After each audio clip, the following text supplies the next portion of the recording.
فوری طور پہ جو 5 بڑی طاقتیں ہیں اس میں اپنے ہم منصب کو فون پہ اعتماد میں لیں اور بھارت کی جو پوری فالس فلیگ آپریشن کی تاریخ کے حوالے سے بھی بتائیں اور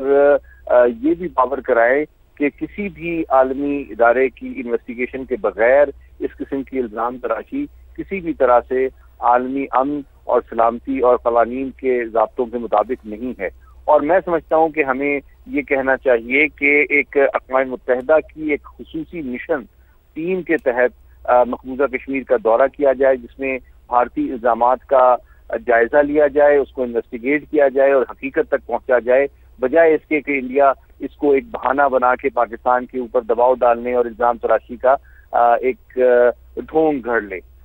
تیسری بات یہ ہے کہ ہمیں اقوام متحدہ کی, چونکہ ہم اس وقت نان پرماننٹ سیکورٹی کاؤنسل کے ممبر بھی ہیں, تو ہمیں ہنگامی اجلاس بلانا چاہیے کیونکہ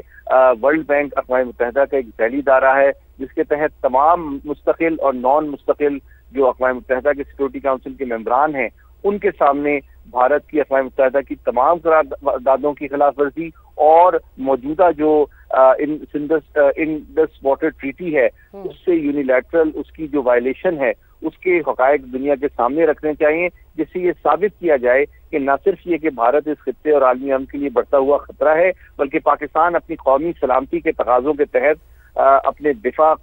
اور خود مختاری کے لیے ہر اقدام اٹھانے کا حق محفوظ بھی رکھتا ہے اور اس کو استعمال کرنے کی صلاحیت اور ارادہ بھی رکھتا ہے. بالکل علی صاحب, بالکل ٹھیک فرما رہے ہیں آپ. یہ بھی کہے گا کہ بھارت آپ کو جنگی جنون میں مبتلا نظر آ رہا ہے کیونکہ بھارت نے واگا بارڈر بند کرنے کا اعلان کیا, پھر پاکستانی ایئر فورس اور نیوی کے اتاشیوں کو ناپسندیدہ شخصیت قرار دے دیا, پاکستانی ہائی کمیشن کے عملے کو 7 دن میں واپس بھی جانا ہوگا. تو گراؤنڈ ریالٹیز اگر ہم دیکھیں تو آپ کو لگتا ہے کہ جنگی جنون بھارت کے سر پہ سوار ہے اور یہ ایک پہلا قدم ہے بھارت کی جانب سے؟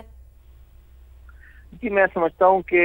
یقینی طور پہ یہ بہت افسوسناک بات ہے کہ بھارت نے متعدد بار ایک انتہائی غیر ذمہ دار ریاست کا ثبوت دیتے ہوئے اس قسم کی یک طرفہ طور پہ کشیدگی کی فضا کو ہوا دینے کی کوشش کی ہے اور الزام تراشی کسی ثبوت اور بین الاقوامی انویسٹیگیشن کے بغیر کی ہے. اس لیے میں سمجھتا ہوں اصولی طور پہ پاکستان کو بالکل فوری اور واضح موقف اقوام متحدہ میں اٹھانا چاہیے کہ اقوام متحدہ کی ایک ٹیم کو فی الفور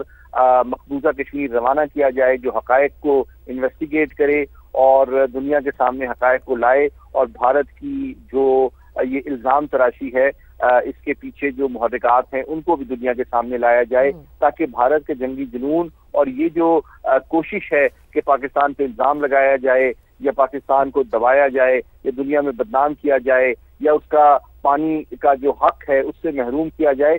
اس سازش کو ناکام بھی بنایا جائے, عالمی برادری کو اعتماد میں بھی لیا جائے اور پاکستان کی دفاعی اور قومی سلامتی کے تقاضوں کے مطابق جو تمام تر اس کے اس عالمی قوانین کے مطابق حقوق ہیں اور جو آپشنز ہیں ان کو بھی دنیا کی طاقتوں اور عالمی برادری کے سامنے واضح کیا جائے, کیونکہ اگر بھارت کی اسی غیر ذمہ دارانہ پالیسی کی وجہ سے اس خطے اور عالمی امن کو کوئی خطرہ لاحق ہوتا ہے تو اس کی تمام تر ذمہ داری یک طرفہ اور مکمل طور پہ بھارت پر عائد ہوگی. بالکل. سید محمد علی صاحب, یہ بھی فرمائے گا کہ یونائٹڈ نیشن کی سیکیورٹی کاؤنسل سے بھارت رابطہ کرنے سے ہمیں کیوں نظر آ رہا ہے کہ گھبرا رہا ہے؟ کیونکہ یہ ایک سٹینڈرڈ پروسیجر ہے کہ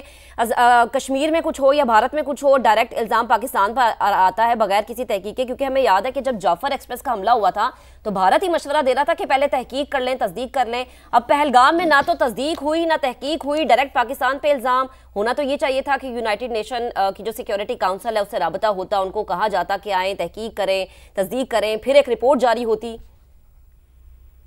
جی بالکل. دیکھیں, اس کی 2 بنیادی وجوہات ہیں. پہلی بات یہ ہے کہ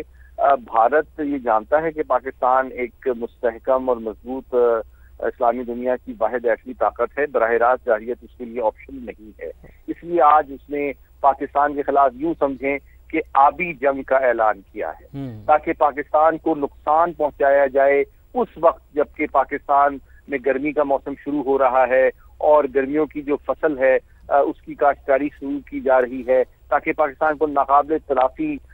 پاکستان کی فوڈ سیکیورٹی, پاکستان کی واٹر سیکیورٹی, پاکستان کی نیچرل سیکیورٹی اور پاکستان کی ایگریکلچرل سیکیورٹی کو نقصان پہنچایا جائے. تو در حقیقت تو بھارت نے ایک طرح سے آبی جنگ کا آغاز کیا ہے اور مجھے یقین ہے کہ پاکستان جو ہے اپنے قومی سلامتی کے تقاضوں کے مطابق ہر وہ ممکن قدم اٹھائے گا جس کو وہ ضروری سمجھتا ہے اور بھارت یقینی طور پہ اس یک طرفہ آبی جارحیت جو ہے اس کے نتائج حاصل نہیں کر سکے گا، اور اس کی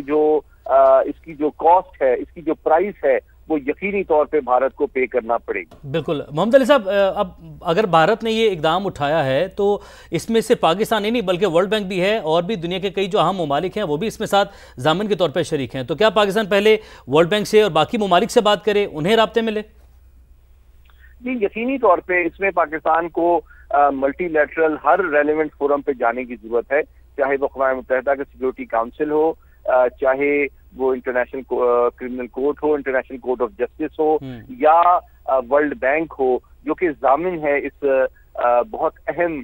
جنوبی ایشیا کے پانی کی تقسیم کے معاہدے کا۔ تو یقینی طور پہ یہ وہ تمام معاملات ہیں جس کو پاکستان کو اگریسیولی آپ سمجھیں اگریسیولی پاکستان کو ریئیکٹ کرنا چاہیے، یہ رابطے کرنے چاہیے اگریسیولی، جس طریقے سے بھارت نے ایک رویہ اپنایا ہوا ہے، پاکستان بھی اگریسیو ہو کر ہی پہنچے تمام فورمز پر؟ دیکھیں پاکستان کو فوراً پرو ایکٹیولی ایک رسپانسبل اور انٹرنیشنل قوانین کی علمبردار ریاست کے طور پہ فوری طور پہ اقوام متحدہ اور ورلڈ بینک سے رجوع کرنا چاہیے، ان حقائق کو سامنے رکھنا چاہیے، اور اس کے تحت جو آبی جارحیت بھارت نے آج کی ہے اس کا نوٹس بھی لینا چاہیے، اس کی جو تعدیبی کارروائی ہے بھارت کے حوالے سے وہ بھی کی جانی چاہیے، اور قومی سلامتی کے تقاضوں کے تحت جو بھی ضروری تیاری اور کارروائی پاکستان ٹھیک ہے سید محمد علی صاحب، آپ کامنٹ کر رہے تھے